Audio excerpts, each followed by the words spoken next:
नमस्कार साथियों, स्वागत है आपका टीचर्स एजुकेशन कॉर्नर चैनल पर। आज की वीडियो में हम चौथे मॉड्यूल बुनियादी साक्षरता एवं संख्या ज्ञान में समुदाय एवं अभिभावकों की सहभागिता के मूल्यांकन में पूछे जाने वाले सभी 40 प्रश्नों के उत्तर देखेंगे, क्योंकि आपसे मूल्यांकन में कोई भी 20 प्रश्न पूछे जा सकते हैं, इसलिए वीडियो को पूरा देखेगा।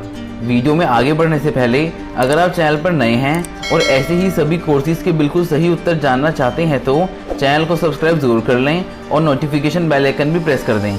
चलिए अब आकलन प्रश्नोत्तरी करते हैं। पहला प्रश्न है, बुनियादी साक्षरता के लिए बच्चों को घर पर करवाए जाने वाली गतिविधि का चयन निम्नलिखित में से करें। इसका सही जवाब है साझा पठन। अगला प्रश्न देखते हैं, विद्यालय और परिवारों के बीच मजबूत संबंध बनाने के लिए बहुत से तरीके हैं। इस उद्देश्य की प्राप्ति के लिए निम्न में से सबसे अधिक आवश्यक क्या है? इसका सही जवाब है बच्चों के सीखने और विकास के सभी पहलुओं पर दोनों के बीच निरंतर संवाद हो। अगला प्रश्न है, अभिभावकों को बच्चों की शिक्षा में सहयोग के लिए शिक्षित करने के लिए निम्नलिखित में से किस तरीके का उपयोग किया जाना चाहिए? इसका सही जवाब है अभिभावकों की सुविधा के अनुसार औपचारिक एवं अनौपचारिक संवाद खुला रखना। अगला प्रश्न देखते हैं, समुदाय से सहयोग व समर्थन प्राप्त करने के क्या तरीके हैं? इसका सही जवाब है मीडिया संसाधन, लोकगीत, नुक्कड़ नाटक, कठपुतली शो। अगला प्रश्न देखते हैं, सामुदायिक सहभागिता विद्यालय और बच्चों के लिए क्यों उपयोगी है? इसका सही जवाब है समुदाय के पास भौतिक, वित्तीय और मानवीय बहुत से संसाधन होते हैं जो विद्यालय और बच्चों के लिए लाभदायक हो सकते हैं। अगला प्रश्न देखते हैं, अभिभावक स्थानीय स्तर पर उपलब्ध ऐसे खिलौने और खेल सामग्री जो बच्चों के लिए हानिकारक नहीं हैं, उनकी पहचान कर सकते हैं तथा उनका उपयोग कर सकते हैं। इसका सही जवाब है स्वयं खोजपूर्ण तरीके से सीखने के लिए। अगला प्रश्न देखते हैं, निम्न में से कौन सी गतिविधि अभिभावकों के द्वारा घर पर बुनियादी संख्या ज्ञान को बढ़ावा देने के लिए नहीं हो सकती? इसका सही जवाब है अक्षरों के साथ अनुरेखण। अगला प्रश्न देखते हैं, बुनियादी साक्षरता और संख्या ज्ञान के लक्ष्य कौन से 4 क्षेत्रों में निर्धारित किए गए हैं? इसका सही जवाब है मौखिक भाषा, पठन, लेखन एवं संख्या ज्ञान। अगला प्रश्न देखते हैं, विकलांग बच्चों को घर में शिक्षण देने में अभिभावकों की मदद कैसे की जा सकती है? इसका सही जवाब है होम स्कूलिंग के लिए विशेष शिक्षकों के साथ मिलकर काम करने वाले संसाधन केंद्रों द्वारा घर में शिक्षण में मार्गदर्शन देकर। अगला प्रश्न देखते हैं, बुनियादी स्तर पर बच्चों को आयु और विकास अनुरूप उपयुक्त खेल खिलौने देने से उन्हें कौन से नए कौशल का अभ्यास करने के अवसर मिलता है? इसका सही जवाब है सृजनात्मक, सोचपूर्ण एवं हलन चलन गतिविधियां तथा पारस्परिक चर्चा। अगला प्रश्न देखते हैं, बच्चों शिक्षा में अभिभावकों की संबद्धता की आवश्यकता का मुख्य कारण क्या है? इसका सही जवाब है बच्चों के विकास और सीखने में एक महत्वपूर्ण कड़ी बनने के लिए।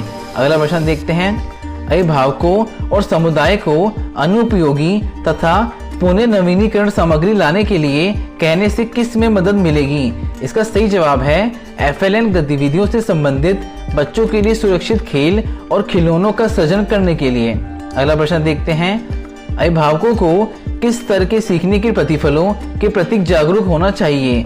इसका सही जवाब है विभिन्न कक्षाओं के स्तर पर। अगला प्रश्न देखते हैं, FLN संबंधित शिक्षा में सहयोग करने के लिए परिवारों का क्या जानना अति महत्वपूर्ण है? इसका सही जवाब है प्रत्येक स्तर पर सीखने के प्रतिफल। अगला प्रश्न देखते हैं, विद्यालय और परिवारों के बीच सहयोग के समर्थन करने का महत्वपूर्ण कारण क्या है? इसका सही जवाब है इस तरह के सहयोग से बच्चों को विद्यालय और घर पर सीखने में सहयोग मिलना। अगला प्रश्न देखते हैं, जब विद्यालयों में मित्रवत व्यवहार के साथ परिवार का सदस्यों का स्वागत होता है तो इनमें से कौन सा काम करना आसान होता है? इसका सही जवाब है सफल साझेदारी बनाना। अगला प्रश्न देखते हैं, बुनियादी भाषा और साक्षरता कौशल किससे संबंधित है? इसका सही जवाब है बच्चों की भाषा, अभिव्यक्ति एवं संचार कौशल। अगला प्रश्न है, बुनियादी साक्षरता को बढ़ावा देने के लिए अभिभावकों को बच्चों के साथ गाना चाहिए तथा ऐसा करते हुए उन्हें क्या पहचानने के लिए प्रोत्साहित करें? इसका सही जवाब है गीत और कविता में तुकबंदी वाले शब्द। अगला प्रश्न है, पालक शिक्षक संघ की बैठकों में नियमित रूप से सम्मिलित होने से अभिभावकों को बच्चों की किस क्षेत्र में प्रगति के बारे में पता चलता है? इसका सही जवाब है सभी विकासात्मक क्षेत्रों में। अगला प्रश्न है, बुनियादी स्तर पर FLN कौशल बढ़ाने के लिए अभिभावकों का सहयोग क्यों आवश्यक है? इसका सही जवाब है क्योंकि बच्चे घर पर विद्यालय के अतिरिक्त सर्वाधिक समय व्यतीत करते हैं, इसलिए घर से सहयोग अति महत्वपूर्ण है। अगला प्रश्न देखते हैं, बुनियादी साक्षरता तथा संख्या ज्ञान कौशल को कैसे बढ़ाया जा सकता है? इसका सही जवाब है बुनियादी साक्षरता तथा संख्या ज्ञान गतिविधियों में अभिभावकों की शिक्षा तथा सहभागिता बढ़ाकर। अगला प्रश्न देखते हैं, अभिभावकों और समुदाय के सदस्यों को प्री स्कूल शिक्षा कार्यक्रम से कैसे संबद्ध किया जाना चाहिए? इसका सही जवाब है नियमित संवाद कार्य, विद्यालयों तथा पालक शिक्षक संघ की बैठकों और अभिभावकों के सम्मेलनों के माध्यमों से। अगला प्रश्न देखते हैं, स्थानीय रूप से उपलब्ध निःशुल्क सामग्री का कलात्मक गतिविधियों के साथ प्रयोग व प्रदर्शन करना किस प्रकार की गतिविधि है? इसका सही जवाब है संलग्न रहने वाली गतिविधि। अगला प्रश्न देखते हैं, अभिभावकों के साथ निरंतर संवाद और संचार उन्हें किस और प्रेरित करने के लिए महत्वपूर्ण है? इसका सही जवाब है FLN गतिविधियों में अभिभावकों और परिवार को शामिल करना। अगला प्रश्न देखते हैं, विद्यालय में FLN संसाधन केंद्र का निर्माण अभिभावकों के लिए कैसे उपयोगी होगा? इसका सही जवाब है बच्चों के लिए शिक्षण में सहयोग के लिए आवश्यक सामग्री तथा पुस्तकों को विद्यालय से उधार लेना। अगला प्रश्न देखते हैं, घर के वातावरण को प्रिंट से समृद्ध बनाना अभिभावकों तथा परिवारों द्वारा बच्चों के कौन से कौशल को सुदृढ़ करता है? इसका सही जवाब है बुनियादी साक्षरता कौशल। अगला प्रश्न देखते हैं, समुदाय से सहयोग व समर्थन प्राप्त करने के क्या तरीके हैं? इसका सही जवाब है मीडिया संसाधन, लोकगीत, नुक्कड़ नाटक, कठपुतली शो। अगला प्रश्न देखते हैं, FLN मिशन के दिशा निर्देशों में अभिभावकों को संबद्ध करने के लिए निम्न में से कौन सा सुझाव दिया गया है? इसका सही जवाब है आकलन के परिणामों को साझा करना। अगला प्रश्न देखते हैं, अभिभावकों को नियमित अपडेट भेजने के लिए निम्न में से कौन सा विकल्प बेहतर है? इसका सही जवाब है डायरी पर नोट लिख कर देना। अगला प्रश्न देखते हैं, अभिभावकों और समुदाय को बच्चों के सीखने के स्तर के बारे में जानकारी क्यों होनी चाहिए? इसका सही जवाब है सीखने के प्रतिफलों को बेहतर सीखने के लिए। अगला प्रश्न है, बच्चों शिक्षा में अभिभावकों की संबद्धता की आवश्यकता का मुख्य कारण क्या है?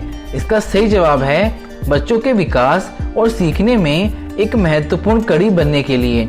अगला प्रश्न देखते हैं, अभिभावक और विद्यालय के बीच दोनों तरफ से संवाद कौशल की कमी का निम्नलिखित में से कौन सा बड़ा कारण है? इसका सही जवाब है अभिभावकों और समुदाय की कम रुचि होना। अगला प्रश्न देखते हैं, बच्चों की शिक्षा के लिए अभिभावकों की अपेक्षाओं तथा उनके वास्तविक सहयोग के बीच खाई होने का मुख्य कारण क्या है? इसका सही जवाब है अभिभावकों और शिक्षकों के बीच सार्थक सहभागिता का पर्याप्त उन्मुखीकरण नहीं है। अगला प्रश्न है, बुनियादी स्तर पर अभिभावकों की सहभागिता अत्यंत महत्वपूर्ण है। इस स्तर पर किस आयु वर्ग के बच्चे सम्मिलित हैं? इसका सही जवाब है 3 से 8 वर्ष। अगला प्रश्न देखते हैं, अभिभावकों द्वारा बच्चों की कहानी के प्रति जागरूकता बढ़ाने के लिए कौन सी गतिविधियां की जा सकती हैं? इसका सही जवाब है जोर से बोलकर पढ़ना। अगला प्रश्न देखते हैं, जब अभिभावक बच्चों के साथ मिलकर सस्ते खिलौने बनाते हैं तो किस प्रकार के विकास में सहयोगी होते हैं? इसका सही जवाब है सृजनात्मक विकास के साथ बच्चों को स्थानिक तथा आकार अवधारणाओं पर अनुपात तथा पृष्ठभूमि की समझ मिलती है। अगला प्रश्न देखते हैं, घर पर उत्तेजक वातावरण के निर्माण के लिए क्या उपलब्ध कराना चाहिए?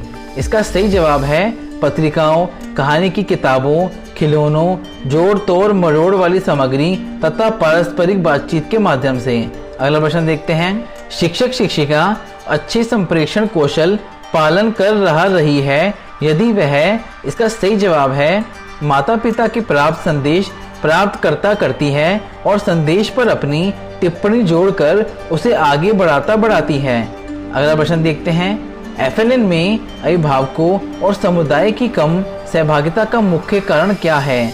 इसका सही जवाब है अभिभावकों और विद्यालय में संवाद कौशल और तरीकों का अभाव। अगला प्रश्न देखते हैं। अभिभावक व्यक्तिगत या सामूहिक रूप से प्रासंगिक उपयुक्त गतिविधियों को स्थापित करा सकते हैं। उचित प्रसंग क्या हो सकता है? इसका सही जवाब है बच्चे का परिवेश तथा अनुभव। अगला प्रश्न देखते हैं। पालक शिक्षक संघ की बैठक में जब शिक्षिका बच्चे द्वारा किताब उल्टी पकड़ने की बात करती है तो वह बच्चे की किस समझ के बारे में बात कर रही है? इसका सही जवाब है बुनियादी साक्षरता और किताब पकड़ने के तरीके के बारे में। अगला प्रश्न देखते हैं। अभिभावक घर के विभिन्न हिस्सों को लेबल करके मुद्रित और संख्यात्मक वातावरण निर्मित कर सकते हैं।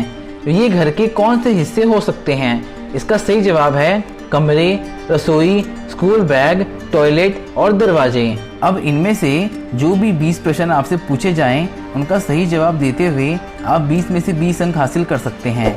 साथियों, आज की वीडियो में इतना ही। वीडियो हेल्पफुल लगी हो तो लाइक, शेयर और कमेंट जरूर करें और चैनल को सब्सक्राइब करना ना भूलें। जय हिंद।